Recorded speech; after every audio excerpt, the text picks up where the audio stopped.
How many women all up would have been in this cell? 120. Walk in, I said, does anyone here speak English? One chick put her hand up, said, I do. And I'm like, oh, thank God for that. And she said, okay, I will work out where you're going to sleep. And I'm looking around thinking, what do you mean? There's nowhere. You literally could not see the wooden floor. So she said, everybody, okay, lay down on your side. She sort of told people to move and she said, okay, that's where you are. And I'm like, that. It was 22 centimetres. In that section I was in, there was 2,000 women, and at that stage there was 10 toilets in the yard. As soon as the cell doors get opened, it's a stampede. I said, what do you mean? And she said, you run as fast as you can to get to the tank area. I realised quite quickly that it was the right move not to be wearing anything, because people were grabbing onto the backs of people's pyjamas, pulling them away from the front of the trough.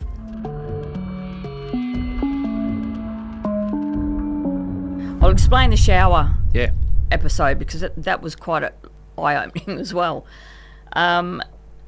So it was explained to me in the cell. She said, look, as soon as the cell doors get opened, it's a stampede. I said, what do you mean?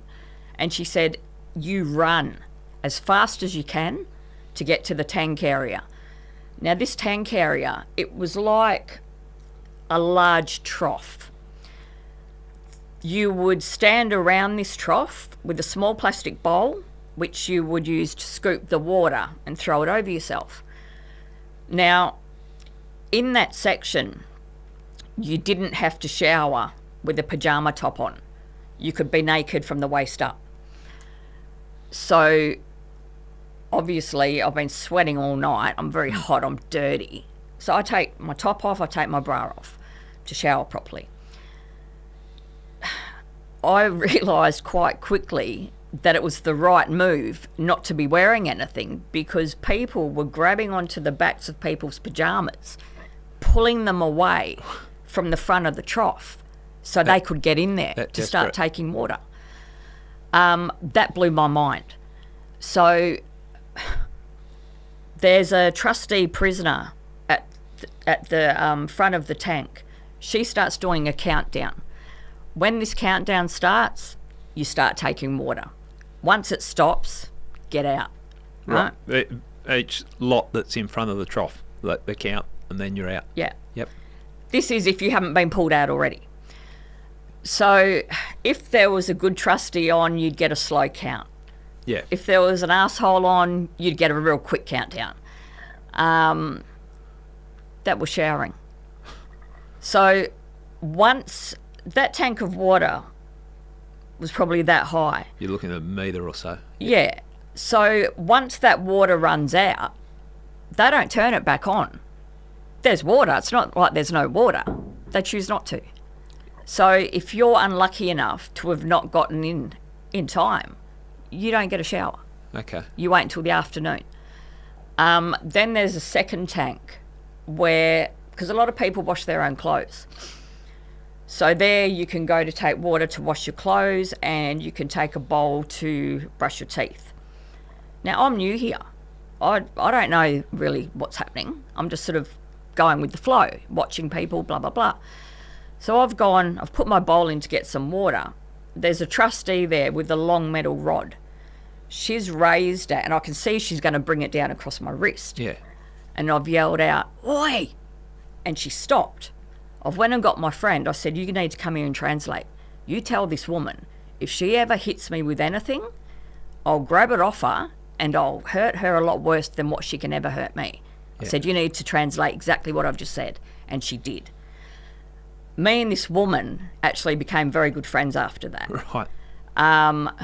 Which was very handy to me, because her being a trustee, she could get as much water she wanted.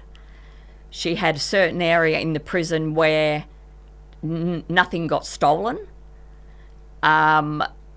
So these trustees these were perks for them. They slept in a cell with less people, so they could sleep in very big spot. They had certain areas where they could dry their clothes. So if I paid one of these people to wash for me, I knew my stuff wouldn't get stolen. So it's things like that that you have to, oh, okay, she can do this for me, she can do that for me. So that's how I sort of navigated things. I gravitated and made friends with people who would be beneficial to me. So they were getting something from me that they needed, which was money, and I was getting something from them that I needed, which was my clothes not to be stolen. Or if I needed more water after a shower, I could get it.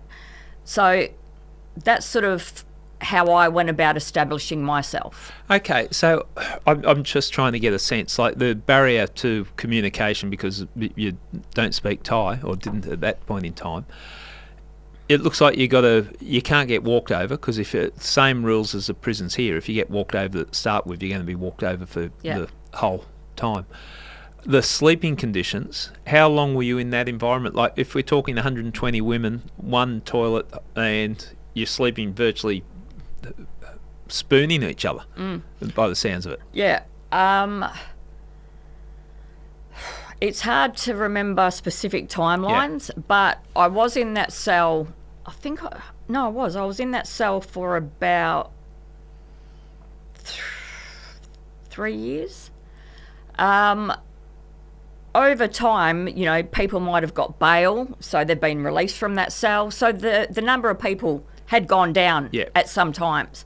And I remember I did have a decent sleeping area at one stage because there were less people. But the spot that I had was directly underneath the TV in the cell. And these weren't modern TVs. These were the big, old style ones. So this is your mentality, right? And even thinking about it now, it's so nuts that I even had to consider this. But because I knew what it was like in there, I mean, I'd seen ceiling fans drop from the ceiling onto people's heads. Yeah. So I knew that things weren't made well. I knew that potentially that TV could drop off the wall. But my reasoning was, okay, that could happen and I might break my legs. But if it doesn't happen, I've got a great sleeping spot. Okay, so that's a trade-off. That's a trade-off. And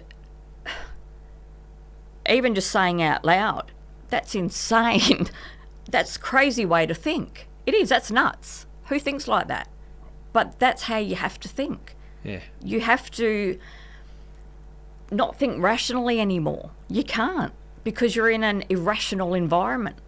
What about your health, like the food and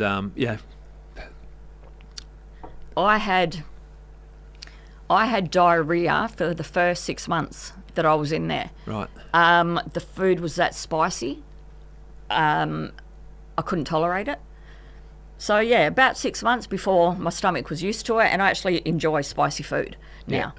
But that was a real problem for me because in that section I was in, there was 2,000 women, and at that stage there was 10 toilets in the yard. One toilet for 200. Yeah. Jesus. Yeah. So having diarrhea, that was a real issue for me because if I had to get to the toilet quick, and you know everyone knows what it's like to have a stomach problem, then you're going to shit yourself. Yeah. I was lucky in the sense that the boss in the room of mine, she knew the lady who oversaw this line to go to the toilet. So I'd always get to the front, go. Yeah. Again, it's who you know. You seem to, and from reading your book, you seem to have built a real sort of community in there. Like, I'm trying to get a sense of how you occupy your day. Like, okay, sleeping, there's the washing, showering, wash your clothes. How is the rest of the day filled? In that first section that I went into, it's a very small section, so there's not much work. Because there's not much work, I'd say probably 3/4 of the women were jobless. That meant there was a massive tent-like area in the yard, and that's where you sat all day. Yeah. There was nothing else to do. So you're sitting, are you finding people that you can talk to, or? Yeah, in that section there was probably about 6 of us that were foreigners. Yep. Where were these people from? Russia, Indonesia, Philippines. So obviously we spoke to each other because we couldn't speak to many other people. Yeah, I was unemployed for a long time there because there just was no work. So what goes through your mind at this point in time? Like, is it survive each day? Yeah. Is that one step at a time? Yeah. If I get through the day, today's a good day. Yeah. Did you get involved in fights? Did you have any physical Yeah, I had a couple. Yeah. What were they over? Talk us through those. Do you know what? The first fight I had, I don't even know what it was about. Yeah. That's how crazy it is. And this was a friend of mine. Yeah, she just got up and hit me, and I got up and it was on. One screw saw it, and it was lucky that it was the one who did see it. She pulled us aside and said, "What's going on?" "No, nothing's going on." "Well, is it all good now?" Like, yeah, we're fine, Okay, go. So that was that. Another time I got into a fight was with my best friend. What was her name? Gigi. Yeah. Again, I can't even remember now what the fight was about, but it was over something really trivial. And the thing is, yeah, it's crazy to get into a punch-up with your friend, but you're that stressed out on a daily basis. You're constantly in survival mode. You're just so under pressure all the time.